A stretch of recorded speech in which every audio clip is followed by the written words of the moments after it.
ভিডিওটি investing purpose এবং অবশ্যই লং টার্ম ইনভেস্টরদের জন্য। তো এই ভিডিওতে একটা ফিউচার ওরিয়েন্টেড সেক্টর নিয়ে কথা বলা হবে। সেই সেক্টরে কতগুলো স্টকের পরিচয় করে দেওয়া হবে। তো আপনারা জানেন যে বড় রিটার্ন যদি আপনাকে পেতে হয় মানে ভবিষ্যতে, তবে কিন্তু আপনাকে যে ফিউচার ওরিয়েন্টেড যে সেক্টরগুলো রয়েছে সেগুলো স্টকগুলোকে কিন্তু আপনাকে চুজ করতে হবে। তো ফিউচার ওরিয়েন্টেড সেক্টর বলতে বর্তমানে কোনগুলোকে বলা হচ্ছে, যেমন বর্তমানে যে ডিফেন্স সেক্টর কিংবা রেলওয়ে সেক্টর, এগুলো আমাদের ডোমেস্টিক লেভেলে আমাদের দেশের এগুলো ব্যাপার স্যাপার রয়েছে আর কি। আমাদের দেশের চাহিদা মেটানো বা আমাদের দেশের অর্থ সমৃদ্ধ করা, এগুলোকে বিদেশে এক্সপোর্ট করে। কিন্তু ফিউচার ওরিয়েন্টেড বিজনেস যেটা গোটা বিশ্ব অ্যাকোয়ার্ড করছে আর কি, গোটা বিশ্ব এগুলোর উপর নজর রাখছে। তার মধ্যে গ্রিন এনার্জি, ক্লিন এনার্জি রয়েছে প্রথমেই। তারপরে ইলেকট্রিক ভেহিক্যাল, যেটা কিন্তু বহির্বিশ্বে উন্নত দেশগুলিতে ছেয়ে গিয়েছে। তারপরে সেমিকন্ডাক্টর সেক্টরটা কিন্তু বর্তমানে ভীষণ এটা আমাদের দেশের মধ্যে পড়ে, কিন্তু ওভারঅল চিন্তা ভাবনা করলে আর কি আপনার যে ফিউচার ওরিয়েন্টেড সেক্টরের মধ্যে কিন্তু যেটা ইম্পর্টেন্ট সেক্টর যেটাকে নিয়ে বলা হবে সেটা হচ্ছে আর্টিফিশিয়াল ইন্টেলিজেন্সি। তো আপনারা জানেন যে টেকনোলজির যুগ বর্তমানে, তো টেকনোলজি কিন্তু দিন দিন উন্নত হচ্ছে এবং উন্নতিরই একটা ধাপ কিন্তু এই আর্টিফিশিয়াল ইন্টেলিজেন্সি, যেটা কিন্তু আইটি সেক্টরে ভবিষ্যৎ হিসেবে ধরা হচ্ছে। তো এই সেক্টরের যে কোম্পানিগুলো বর্তমানে এই সিস্টেমটাকে অ্যাকোয়ার করেছে আর কি, আর্টিফিশিয়াল ইন্টেলিজেন্সি নিয়ে কাজ করছে, তো সেই ধরনের কোম্পানিগুলো কিন্তু ভবিষ্যতে এরা কিন্তু লড়াইয়ের মধ্যে থাকবে। এবং এই আমাদের দেশ কিন্তু এগুলোতে বলা যায় একেবারে শৈশব অবস্থায় রয়েছে আর কি এই সেক্টরগুলোতে। তো উন্নত কান্ট্রিগুলোতে কিন্তু আর্টিফিশিয়াল ইন্টেলিজেন্সি নিয়ে অনেক বড় কাজ হয়ে গিয়েছে অলরেডি, ইলেকট্রিক ভেহিক্যাল নিয়ে অনেক বড় কাজ হয়ে গিয়েছে। তো যাই হোক, একেবারে প্রাথমিক অবস্থায় রয়েছে, সেজন্যই কিন্তু বিদেশি যে ইনভেস্টররা কিন্তু আমাদের দেশের ওপর ইনভেস্টমেন্ট করতে খুবই উৎসাহী, কারণ আমাদের দেশ বাড়ন্ত দেশ, এখনও কৈশোর অবস্থায় রয়েছে আর কি, মানে যেটা প্রচুর গ্রোথ বাকি রয়েছে। যেমন এআই সেক্টরে, তো এই এআই সেক্টরেরই আর কি 3টা স্টক নিয়ে কথা বলা হবে যারা আর্টিফিশিয়াল ইন্টেলিজেন্সি নিয়ে খুব ভালো রকম কাজ করছে। তো বেশি কথা না বাড়িয়ে চলে আসি সেই কোম্পানিগুলোর পরিচয়ে। তো প্রথম যেটা কোম্পানি রয়েছে সেটা হচ্ছে কেলটন টেক সলিউশন লিমিটেড। তো এই কোম্পানিটি আপনি যদি দেখেন, এরা সফটওয়্যার বেস কাজ করে। সফটওয়্যার বেস মানে আইটি সেক্টরের যে টিপিক্যাল কাজগুলো হয় সেগুলো করে। আপনি যদি বিজনেস ভার্টিক্যাল দেখেন, এদের ডিজিটাল ট্রান্সফরমেশনের কাজ করে, সেখান থেকে বেশি রেভিনিউ আনে 82% মতো। তারপরে এন্টারপ্রাইজ সলিউশন, সেটার কাজ করে 14% মতো রেভিনিউ আনে, সেখান থেকে কনসাল্টিং থেকেও মোটামুটি 4% মতো রেভিনিউ আনে। এরকম এদের কাজ রয়েছে। লোকেশান ওয়াইজ যদি ব্রেকআপ দেখেন, ইউএসএতে কিন্তু এদের ম্যাক্সিমাম বিজনেসটা রয়েছে, 82% মতো বিজনেস সেখানেই রয়েছে। এশিয়া প্যাসিফিকে 12.5% মতো রয়েছে, আর ইউরোপে মোটামুটি 5% মতো রয়েছে। তো এরকম কিন্তু তাদের রেভিনিউ ব্রেকআপ রয়েছে। আপনি যে সেক্টরে আর কি এগুলোর ইউজ হয় সেগুলো দেখুন। তার মধ্যে সবচেয়ে বেশি ইনফরমেশন টেকনোলজি, মানে আইটি সেক্টরে সবচেয়ে বেশি ব্যবহার করা হয় এদের সার্ভিস। তারপরে প্রফেশনাল সার্ভিস, বিজনেস সার্ভিসের ক্ষেত্রে 15%-এর মতো আসে। হেলথ কেয়ার, লাইফ সায়েন্সে 14%-এর মতো তাদের রেভিনিউ আসে। রিটেল সেক্টরে 12%-এর মতো, বিএফএসআই 8.5%-এর মতো, এনার্জি ইউটিলিটিতে 7.5%-এর মতো, মিডিয়া এন্টারটেনমেন্টে 6%, 6.5%-এর মতো। তো ওভারঅল এদের কিন্তু ডাইভার্সিফাইড সেক্টরে কিন্তু এদের প্রোডাক্টের চাহিদা রয়েছে এবং ব্যবহার রয়েছে। তো এই ওদের যদি অপারেটিং প্রফিট ধরেন আর কি, ডিজিটাল ট্রান্সফরমেশন থেকেই সবচেয়ে বেশি আসে, তারপরে কনসাল্টিং, এন্টারপ্রাইজ থেকে বাকিটা আসে।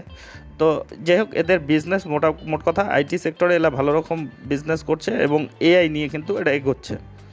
তো এই কোম্পানির যদি আপনি পারফরমেন্স দেখেন ইদানিং, আজকের ডেটে যে ডেটে ভিডিওটা হচ্ছে, 15%-এর মতো কিন্তু বড় সড়ো র্যালি দিয়েছে, 176 টাকায় চলছে, একেবারে ছোটো ধরনের কোম্পানি। তো এই কোম্পানির যদি ইদানিংয়ের পারফরমেন্স দেখেন, 1 মাসে 77% রিটার্ন দিয়েছে, 6 মাসে 68%-এর মতো, মানে ইদানিং গতিটা এসেছে, বুঝতে পারছেন? ব্রেকআউট যেটাকে বলে আর কি টেকনিক্যাল ভাষায়, সেই ব্রেকআউট দিয়েছে।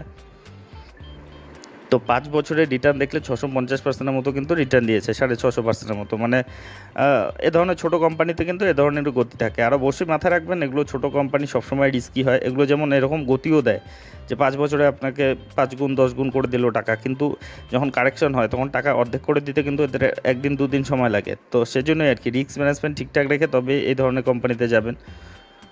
তো এর যদি আপনি ফান্ডামেন্টাল প্যারামিটারগুলো দেখেন, 1722 কোটি এদের মার্কেট ক্যাপিটাল, একেবারেই ছোটো ধরনের কোম্পানি, কিন্তু ভালো রকম গতি দিচ্ছে। তা সত্ত্বেও কিন্তু এদের প্রাইস আর্নিং রেশিওটা এখনও ভ্যালুয়েশনটা ঠিকঠাকই বলা যায়, 26%, 27%-এর মতো রয়েছে। রিটার্ন অন ইকুইটি 15%-এর মতো রয়েছে, 16%-এর মতো। বুক ভ্যালু রয়েছে 45%, আর বর্তমানে 177 টাকার আশেপাশে চলছে। ফেস ভ্যালু 5ই রয়েছে, ডিভিডেন্ড আপাতত দিচ্ছে না। এখন যে মূল বিষয় এদের বিজনেসের গ্রোথটা রয়েছে কিনা দেখুন। 2020-তে 771 কোটি ছিল তাদের সেলস, তারপরে 776 হলো পরের বছর, তারপরে বছর 843 হলো, তারপরে বছর 917 হলো, তারপরে 983। মানে কনসিস্টেন্টলি কিন্তু তারা গ্রোথ দেখাচ্ছে তাদের বিজনেসে, সেলস কিন্তু তারা বাড়াচ্ছে। আপনি যদি প্রফিটেবিলিটি দেখুন 2020-তে 71 কোটি ছিল, তারপরে বছর 71 কোটি, তারপরে 70 কোটি, তারপরে কিন্তু মাইনাসে চলে গিয়েছিল 187 কোটি, 127 কোটির মতো মাইনাসে চলে গিয়েছিল। তারপরে এবারে প্রফিটে ফিরে এসেছে। আচ্ছা, হঠাৎ করে এত বড় নেগেটিভে চলে গিয়েছিল তাদের যে মেইন ব্যবসার জন্য সেটা কিন্তু না। আপনি যদি দেখেন এখানে আদার ইনকামে কিন্তু এই নেগেটিভিটিটা এসেছে। তাদের কিন্তু একটা অন্য গল্প রয়েছে, সাবসিডিয়ারি তাদের বিজনেস রয়েছে, সেই সাবসিডিয়ারি বিজনেসটাতেই কিন্তু এই নেগেটিভিটিটা এসেছে আর কি। তাদের যে মূল বিজনেস সেটা কিন্তু নয়, আপনি যদি ডিটেলসে দেখেন আর কি সেটাই দেখতে পাবেন। তো যাই হোক, আপনি যদি এভারেজ পারফরমেন্স দেখেন তাদের কিন্তু গ্রোথ রয়েছে, প্রফিটেবল কোম্পানি। সে কোনো যে কারণটাতেই হোক, যে আগের বছর আর কি সেখানে নেগেটিভে চলে গিয়েছিল, কিন্তু সেটা রিকভার করেছে এবং ভালো রকম পজিটিভে চলে এসেছে। এখন যদি আপনি এদের ব্যালেন্স শিটটাতে যান, 395 কোটির এদের রিজার্ভ দেখতে পাবেন, সেটাও কিন্তু দ্রুত গ্রো করছে, কনসিস্টেন্টলি গ্রো করছে। ঋণও রয়েছে 138 কোটির মতো। 138 কোটি ঋণের মধ্যে 33 কোটি হচ্ছে লং টার্মে, বাকিটা শর্ট টার্মেই রয়েছে। আপনারা জানেন যে লং টার্মের ঋণটা সেটাই সমস্যা করে, তো সেক্ষেত্রে কিন্তু তাদের চেয়ে অনেক বেশি তাদের হাতে রিজার্ভ রয়েছে। এটা ভীষণ মানে স্ট্রংই বলা যায়, ব্যালেন্স শিটটা স্ট্রংই রয়েছে। আপনি শেয়ার হোল্ডিং প্যাটার্নে যান, সেখানেও দেখতে পাবেন মোটামুটি 51.94%-এর মতো প্রমোটার রয়েছে, 52%-এর মতো। আর এফআইরা কিন্তু নজর দেওয়া শুরু করেছে, জাস্ট 0.79%-এর মতো রয়েছে। আর ডিএর আপাতত কিন্তু কোনো ইন্টারেস্ট দেখাচ্ছে না। আর পাবলিক বাকিটা রয়েছে। তো বুঝতে পারছেন, এত ছোট কোম্পানিতে এফআইডিএরা ইনস্টিটিউশনাল ইনভেস্টররা অত সহজে কিন্তু তারা আসার সাহস পান না। তারা আগে সেই কোম্পানির দেখেন যে কনসিস্টেন্টলি তারা প্রফিট করছে কিনা, তারা রেভিনিউ গ্রো করছে কিনা, তাদের গ্রোথটা ঠিকঠাক দেখে তবেই তারা সাবধানী পদক্ষেপ নেয়। তো যাই হোক, এমনি ওভারঅল যা সিচুয়েশন দেখলেন এই কোম্পানির ডেটাগুলোর মধ্যে কিন্তু পজিটিভিটি রয়েছে একটা ছোট কোম্পানি, নতুন কোম্পানি হিসাবে। আর ফিউচার ওরিয়েন্টেড যেহেতু বিজনেস করছে, তাদের কিন্তু প্রাথমিক যে কোম্পানিগুলো ফিউচার ওরিয়েন্টেড বিজনেস করে তাদের কিন্তু প্রাথমিকভাবে কিন্তু একটু অবস্টাকল থাকেই এবং বড় সমস্যা, সেগুলোকে কিন্তু প্রাথমিক ইনভেস্টমেন্টটা তাদেরই করতে হয়। আপাতত হয়তো লাভের মুখ দেখছেন না, আপনি অনেক কোম্পানিকেই দেখবেন ফিউচার ওরিয়েন্টেড বিজনেসে যে কোম্পানিগুলো হু করে দৌড়চ্ছে, কিন্তু তাদের গ্রোথটা, প্রফিটেবিলিটি, সেলস সেগুলো কিন্তু সেভাবে বাড়ছে না যেভাবে তাদের শেয়ার দর বাড়ছে। এটা হচ্ছে ভবিষ্যতের উপর নির্ভর করে আর কি, ভবিষ্যতের কথা ভেবেই কিন্তু মানে ইনভেস্টমেন্টটা হচ্ছে, যে ভবিষ্যতে এই সেক্টরে ব্যবসা আসবে, ব্যবসা বৃদ্ধি হবে, সেজন্যই কিন্তু এই গ্রোথগুলো আসে। তো ফিউচার ওরিয়েন্টেড সেক্টরে কিন্তু এ ধরনের যেমন আপনার বড় গ্রোথের সম্ভাবনা থাকে, তেমন রিস্কও থাকে। যদি ভবিষ্যতে এই সেক্টরটা সম্বন্ধে একটা খারাপ কিছু চলে আসে আর কি, খারাপ অবস্থা, তবে কিন্তু আবার যেভাবে উঠেছে সেভাবেই নামবে। তো যাই হোক, এ ধরনের ফিউচার ওরিয়েন্টেড সেক্টর, আইটি সেক্টরে এই আর্টিফিশিয়াল ইন্টেলিজেন্সি, এটা সেক্টর তো অবশ্যই দরকারি, যে এটা যে ভবিষ্যতে মানে অপ্রয়োজনীয় হয়ে যাবে সেরকম কিছু না। তো সেজন্য কিন্তু সেজন্যই আর কি এই কোম্পানিগুলোকে ভরসা করা যায় আর কি, ভরসা করার মতো স্টক। তো যাই হোক, এগুলো কিন্তু কোনো ধরনের রিকমেন্ডেশন না, এগুলো স্টাডি পারপাসে, এগুলো কী অবস্থায় রয়েছে, কোন স্টক এই কাজ করছে, এগুলো তথ্য জানার জন্য। তো যাই হোক, এর পরের যেটা কোম্পানিতে চলে যাব সেটা হচ্ছে জেনসার টেকনোলজি লিমিটেড। তো এই কোম্পানিটিকেও যদি দেখেন, এদের বিজনেস, এরাও কিন্তু এই তাদের সার্ভিসগুলো দেখে নেন, তাদের সার্ভিসগুলোর মধ্যে রয়েছে যেমন আপনার যে ডিজিটাল অ্যাপ্লিকেশন সার্ভিস, তারপরে আপনার ডিজিটাল যে ফাউন্ডেশন সার্ভিস, এরকম তাদের বিজনেস রয়েছে। ডিজিটাল অ্যাপ্লিকেশন সার্ভিসের মধ্যে 82%-এর মতো তাদের রেভিনিউ আসে, মানে এখান থেকেই ম্যাক্সিমাম রেভিনিউটা আসে। তারপরে ডিজিটাল ফাউন্ডেশন সার্ভিসের ক্ষেত্রে 18%-এর মতো তাদের রেভিনিউ আসে। যেটাতে সবচেয়ে বেশি তারা কাজ করে যেগুলো কাস্টমার অ্যাপ্লিকেশন ম্যানেজমেন্ট, তারপরে সার্ভিস তারা প্রোভাইড করে, তারপরে application development, maintenance, support, modernisation, testing, service, এসব নিয়ে কিন্তু এরা কাজ করে, যেখান থেকেই সবচেয়ে বেশি রেভিনিউটা আসছে। আপনি যদি বিজনেসটা দেখে নেন, দেখুন এদের ডিজিটাল অ্যান্ড অ্যাপ্লিকেশন সার্ভিস থেকে 80%-এর উপর তাদের রেভিনিউ আসে। আর যে ডিজিটাল ফাউন্ডেশন সার্ভিস থেকে 20% কাছাকাছি, 18-20% কাছাকাছি কিন্তু সার্ভিস আনে। আর এদের বিজনেসটাও কিন্তু ইন্টারন্যাশনালি রয়েছে। ইউএসএতে 68% মতো রয়েছে, ইউরোপে 19% মতো রয়েছে, বাকিটাতে 13% মতো রয়েছে। তো মানে গ্লোবালি এরা বিজনেস করছে, বুঝতে পারছেন, বিজনেস নেটওয়ার্ক স্ট্রং রয়েছে। আপনি যদি এদের দেখেন ডিজিটাল ফাউন্ডেশন সার্ভিসের ক্ষেত্রে ইউএসএকেই সবচেয়ে বেশি এটা সার্ভিস প্রোভাইড করে, প্রায় 82% মতো। আর বাকি দেশগুলো থেকে আসে, মানে ম্যাক্সিমামটা ইউএসএ থেকেই আসে। আপনি লোকেশন ওয়াইজ যদি ব্রেকআপ দেখেন, ইউএসএতে এদের ব্যবসা 67%, ইউরোপে 20% মতো, আর আফ্রিকাতে 12% মতো রয়েছে। তো গ্লোবালি এরা বিজনেস করছে, খুব বড় নেটওয়ার্ক রয়েছে এদের। তো যাই হোক, এই কোম্পানির যদি আপনি পারফরমেন্স দেখুন আজকের ডেটেও কিন্তু ভীষণ রকম পজিটিভিটি এ ধরনের স্টকগুলোর মধ্যে দেখা যাচ্ছে। 6% মতো পজিটিভিটি, গত এক মাসে 15% মতো, 6 মাসে 39%, 1 বছরে 85%, 5 বছরে 420% মতো রিটার্ন দিয়েছে। তো এই কোম্পানিটির যদি আপনি ফান্ডামেন্টাল প্যারামিটারগুলো দেখেন, এর মার্কেট ক্যাপিটাল 18,427 কোটির মতো। এরও কিন্তু ভ্যালুয়েশনটা ঠিকঠাকই বলা যায়, 27.7 মতো রয়েছে। রিটার্ন অন ইকুইটি 20% মতো রয়েছে। বুক ভ্যালু 157 রয়েছে, 800 টাকার উপরে পড়ে চলছে। ফেস ভ্যালু 2 রয়েছে। ডিভিডেন্ডও দিচ্ছে মোটামুটি 1.15% মতো। এখন মূল বিষয় এদের বিজনেসে কেমন গ্রোথ রয়েছে সেটা দেখুন। 2020-তে এদের 4,000 কোটি ছিল, 4,041 এরকম। তারপরে 2021-এ 3700 হয়েছে, একটু কমে গিয়েছে। তারপরে 4200 2022-এ, তারপরে 2023-এ 4800, এবার 4900। মানে গ্রোথ কিন্তু রয়েছে, পরিষ্কার বোঝা যাচ্ছে তাদের সেলসে কিন্তু গ্রোথ হচ্ছে। আপনি প্রফিটেবিলিটি দেখুন, 2020-তে 272 কোটি ছিল, তারপরে 300 হলো, তারপরে 400 কোটি হলো, তারপরে একটু কমে গিয়েছিল, এবার কিন্তু 600 কোটি, 600-650 কোটির কাছাকাছি। তো সেলস প্রফিটেবিলিটি দেখেই বোঝা যাচ্ছে তারা বিজনেস কিন্তু দুর্দান্ত গতিতে এগোচ্ছে। আপনি ব্যালেন্স শিটে যান, 3500 কোটি রিজার্ভ দেখতে পাবেন, সেটাও খুব দ্রুত গ্রো করছে। 2020-তে 2000 কোটি ছিল, তারপরে 2200 হলো, 2600 হলো, 2900, এখন 3500 কোটি। কনসিস্টেন্টলি তারা গ্রোথ দেখাচ্ছে, যেহেতু তাদের ঋণ কম। ঋণ 186 কোটি, সেটা লিজ লায়াবিলিটি। শর্ট টার্মে লং টার্মে কোনো ঋণই নেই। যে কোম্পানির ঋণ থাকে না, তাদের গ্রোথটা কিন্তু খুব দ্রুত হওয়ার সম্ভাবনা থাকে, আর বিশেষ করে এ ধরনের ছোটো কোম্পানির মধ্যে। কারণ ঋণ থাকলে কি, একটা বড় অংশ, প্রফিটের বড় অংশ সেই ঋণ মেটাতেই চলে যায়, তাদের সুদ ইন্টারেস্ট দিতেই চলে যায়। তো এই কোম্পানি কিন্তু ঋণমুক্ত কোম্পানি। যেটুকু রয়েছে লিজ লায়াবিলিটি রয়েছে। আপনি যদি এদের শেয়ার হোল্ডিং প্যাটার্নে যান, দেখুন 49% মতো প্রোমোটার রয়েছে। এফআইডিআই ভরে রয়েছে। এফআই রয়েছে প্রায় 16% কাছাকাছি, 15-16%। আর ডিআই রয়েছে 19% কাছাকাছি। এফআইরা যতটুকু হোল্ডিং একটু ট্রিম করেছে, 16 থেকে 15 হয়েছে, কিন্তু আপনি যদি দেখেন সেখানে কিন্তু ডিআইরা কিন্তু হোল্ডিং বাড়িয়েছে, 17 থেকে 19 হয়েছে। আর পাবলিক রয়েছে 16% মতো। তো স্ট্রেংথ রয়েছে তাদের, শেয়ার হোল্ডিং প্যাটার্নেও স্ট্রেংথ রয়েছে, তাদের ব্যালেন্স শিটে স্ট্রেংথ রয়েছে, তাদের সেলস প্রফিটেবিলিটির মধ্যেও গ্রোথ রয়েছে, সব কিছুর মধ্যেও কিন্তু একটা পজিটিভিটি রয়েছে। আর ভ্যালুয়েশনটাও যে খুব একটা হাই চলে গিয়েছে সেটা কিন্তু না, ভ্যালুয়েশনটাও কিন্তু একটা লজিক্যাল ভ্যালুয়েশনে আছে। তো যাই হোক, মোটামুটি মিড ক্যাপের দিকে এগোচ্ছে এই কোম্পানিটিকে আপনারা নজরের মধ্যে রাখতে পারেন, যেটা আইটি সার্ভিস, আর্টিফিশিয়াল ইন্টেলিজেন্সি নিয়ে কিন্তু ভালো রকম কাজ করছে। এই টেকনোলজিকে নিয়ে কিন্তু তারা এগোচ্ছে তাদের কাজ। তো আরেকটি কোম্পানি যেটা মার্কেটে, এটাও ছোটো ধরনের নতুন ধরনের কোম্পানি, যেটা এফএল ইন্ডিয়া লিমিটেড। তো এরা কিন্তু যে ধরনের কাজ করে, মানে বর্তমান প্রজন্মে আপনারা জানেন যে সোশ্যাল মিডিয়ার যুগ, সব কিছু সোশ্যাল মিডিয়াতেই কিন্তু এখন সকলেই আকৃষ্ট।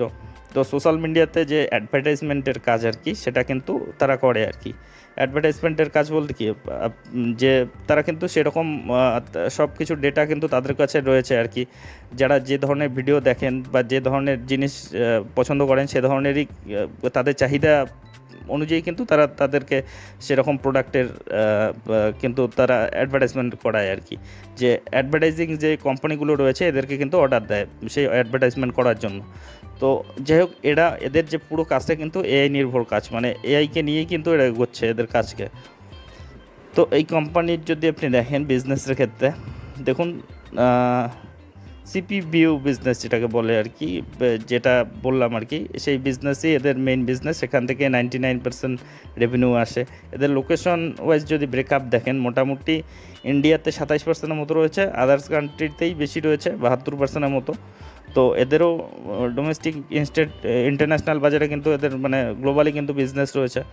আপনি দেখুন কাস্টমার সেগমেন্ট, যে কনজিউমার প্রোডাক্ট প্ল্যাটফর্ম থেকে, কনজিউমার প্ল্যাটফর্ম যেগুলো আর কি, সেগুলোতে 98% মতো আসে। আর এন্টারপ্রাইজ থেকে মোটামুটি 1.5% মতো আসে। আর এদের যদি আপনি গ্রস প্রফিট যেখান থেকে আসে বেশি, সেটা অন্যান্য দেশ থেকেই আসে 71%, 72% মতো, আর ইন্ডিয়াতে 28%-এর কাছাকাছি আসে। তো বুঝতে পারলেন এদের বিজনেসের যে একটা সংক্ষিপ্ত বিবরণ। তো এর যদি আপনি পারফরমেন্স দেখেন, দেখুন বহুত দিন ধরে কিন্তু একটা কনসলিডেশন ফেজের মধ্যে দিয়ে রয়েছে। দেখুন মোটামুটি 2021-এর পর থেকে কোনো কিন্তু রিটার্নই দেয়নি। ইদানিং যে রেঞ্জটার মধ্যে ঘুরোঘুরি করছে সেটাতে কিন্তু হাইয়ে চলে গিয়েছে, মানে ব্রেকআউটের কিন্তু সেই অপেক্ষায় রয়েছে আর কি।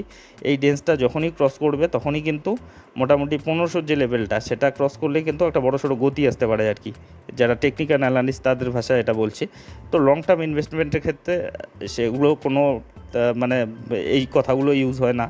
আপনার কোনো টার্গেট থাকবে না, কোনো স্টপ লস থাকবে না, এরকম ব্যাপার আর কি। আপনি 5 বছর 10 বছর হোল্ড করবেন, এটাই ইনভেস্টমেন্ট। তো যে ব্রেকডাউন এগুলো হচ্ছে টেকনিক্যাল ভাষা। তো যাই হোক, অনেকে এগুলো করেন আর কি। তো এই কোম্পানি যদি দেখেন 1420 টাকায় বর্তমানে চলছে। আপনি দেখুন 5 বছরের রিটার্ন 742%, মানে গত 2-3 বছর ধরে কোনো রিটার্ন দেয়নি। যা রিটার্ন দেওয়ার প্রথমেই দিয়ে দিয়েছে, তারপরে কিন্তু একটা কারেকশন কনসলিডেশন ফেজের মধ্যে দিয়ে যাচ্ছে। আর এভাবেই চলে স্টক মার্কেটই বলুন, এভাবেই চলে। একটা বড় র্যালির পর একটা কারেকশন, একটা কনসলিডেশন, এগুলো হয়ই। তো যাই হোক, এই কোম্পানির যদি আপনি দেখেন এদের ফান্ডামেন্টাল প্যারামিটারগুলো, 19,000 প্রায় 20,000 কোটির কাছাকাছি এদের কিন্তু মার্কেট ক্যাপিটাল চলে গিয়েছে। প্রাইস আর্নিং রেশিওটা মোটামুটি, ভ্যালুয়েশনটা একটু হাইয়ের দিকে চলে গিয়েছে, 67-র মতো রয়েছে। রিটার্ন অন ইকুইটি 15 মতো রয়েছে। বুক ভ্যালু 178 রয়েছে, 1421 টাকা চলছে। ফেস ভ্যালু 2 রয়েছে। ডিভিডেন্ড আপাতত দিচ্ছে না। আচ্ছা, এখন যদি এদের আপনি বিজনেসটা দেখেন, বিজনেসে কীরকম গ্রোথ রয়েছে দেখুন। 2020-তে ছিল 334 কোটি, তারপরে বছর বেড়ে হলো 500, তারপরে বছর বেড়ে হলো 1000, তারপরে বছর বেড়ে হলো 1400, তারপরে বছর বেড়ে হলো 1800। কনসিস্টেন্টলি কিন্তু তারা গ্রোথ দেখাচ্ছে। আর দেখুন তাদের শেয়ার দরে কিন্তু সেরকম গতিটা নেই। ব্যবসায় কিন্তু এদের ঠিকঠাক চলছে। এগুলোকেই কিন্তু নজর রাখতে হয় যে কোনো কোম্পানির ক্ষেত্রে। মানে শেয়ার দরে তো এরকম ফেজ আসবেই, একটা কারেকশন, বড় রিটার্নের পর একটা কিন্তু কারেকশন আসবে, কনসলিডেশন ফেজ আসবে। কিন্তু এদিকে তাদের বিজনেস ক্ষতিগ্রস্ত হচ্ছে কিনা সেগুলো কিন্তু দেখে নিতে হবে। এদিকে দেখছেন যে আপনার বিজনেস কিন্তু ঠিকঠাক চলছে। আপনি প্রফিটেবিলিটি দেখুন, 2020-তে 79 কোটি ছিল, সেটা এখন বাড়াতে 327 কোটি। মানে সেলস প্রফিটেবিলিটি দেখলেই বোঝা যাচ্ছে বিজনেসে দুর্দান্ত গ্রোথ রয়েছে। কিন্তু তাদের শেয়ার দরে কিন্তু একটা কনসলিডেশন ফেজে চলছে। আপনি ব্যালেন্স শিটে দেখুন 2470 কোটি রিজার্ভ রয়েছে, যেটা খুব দ্রুত গ্রো করছে। দেখুন 2020-তে 200 কোটি মাত্র ছিল, সেটা এখন 2400 কোটি। আর ঋণ 183 কোটি মাত্র ঋণ রয়েছে। আপনি যদি দেখেন লং টার্মে 73 কোটি রয়েছে। তো বেশিরভাগটাই শর্ট টার্মে রয়েছে, তো তার চেয়ে অনেক বেশি তাদের রিজার্ভ রয়েছে। তো স্ট্রং তাদের ব্যালেন্স শিট রয়েছে। আপনি যদি এদের শেয়ার হোল্ডিং প্যাটার্নে যান, দেখুন 55%-এর মতো প্রোমোটার রয়েছে। এফআইরা 15%-এর মতো রয়েছে। এফআই কনসিস্টেন্টলি হোল্ডিং বাড়াচ্ছে। ডিআই দেখুন 16%, ডিআইরাও কনসিস্টেন্টলি হোল্ডিং বাড়াচ্ছে। আর পাবলিক রয়েছে 13%-এর মতো। তো বুঝতে পারছেন এই কোম্পানির শেয়ার হোল্ডিং প্যাটার্নও খুবই স্ট্রং রয়েছে, তাদের ব্যালেন্স শিটও স্ট্রেংথ রয়েছে, তাদের যে সেলস প্রফিটেবিলিটির মধ্যেও কিন্তু গ্রোথ রয়েছে। তো সেজন্যই এই কোম্পানিগুলো আর কি প্রত্যেকটি ছোট অবস্থায় রয়েছে, একেবারে প্রাথমিক অবস্থায়। বললাম গোটা সেক্টর, এই ফিউচার ওরিয়েন্টেড যে সেক্টরগুলোর মধ্যে, যে আর্টিফিশিয়াল ইন্টেলিজেন্সির ক্ষেত্রেও কিন্তু ইন্ডিয়া একেবারে শৈশব বা কৈশোর অবস্থায় বলা যায়, এরকম অবস্থায় রয়েছে। প্রচুর গ্রোথ বাকি রয়েছে। সেজন্য এই কোম্পানিগুলোর মধ্যেও কিন্তু ভবিষ্যতে বড় গ্রোথ আসতে পারে, যেহেতু এরা এই এআইকে সঙ্গে নিয়েই কিন্তু কাজ করছে। তো যাই হোক, এই কোম্পানিগুলো পরিচয় নিয়ে এই ভিডিওটি ছিল। তো এই ধরনের ভিডিও যদি আপনাদের উপকারে লেগে থাকে তবে অবশ্যই চ্যানেলটি সাবস্ক্রাইব করে রাখবেন। আর একটা কথা অবশ্যই মাথায় রাখবেন, এগুলো কিন্তু ইন্ডিভিজুয়ালি কভার করা হয়, প্রশংসা করা হয়, তাই বলে এগুলোকে রিকমেন্ডেশন হিসেবে নেবেন না। কারণ শেয়ার বাজারে আমি কোনো বিশেষজ্ঞ নই, কিংবা সেবি রেজিস্টার্ড অ্যানালিস্টও নই। আমি যা দেখছি, শিখছি, অনুভব করছি, সেগুলোই আপনাদের সঙ্গে শেয়ার করছি। আর আপনি যখন ইনভেস্টমেন্ট করতে যাবেন তখন আরও ডিপলি অ্যানালাইসিস করবেন। আপনার যে ফিনান্সিয়াল অ্যাডভাইজার রয়েছে তাদের উপদেশ নেবেন। আর অবশ্যই রিস্ক ম্যানেজমেন্ট ঠিকঠাক রেখে তবেই কিন্তু ইনভেস্টমেন্টের কথা ভাববেন। আর এই স্টকগুলো সম্বন্ধে আপনাদের কি মতামত অবশ্যই কমেন্ট বক্সে লিখে জানাবেন। তো যাই হোক, ভিডিওটি শেষ পর্যন্ত দেখার জন্য ধন্যবাদ।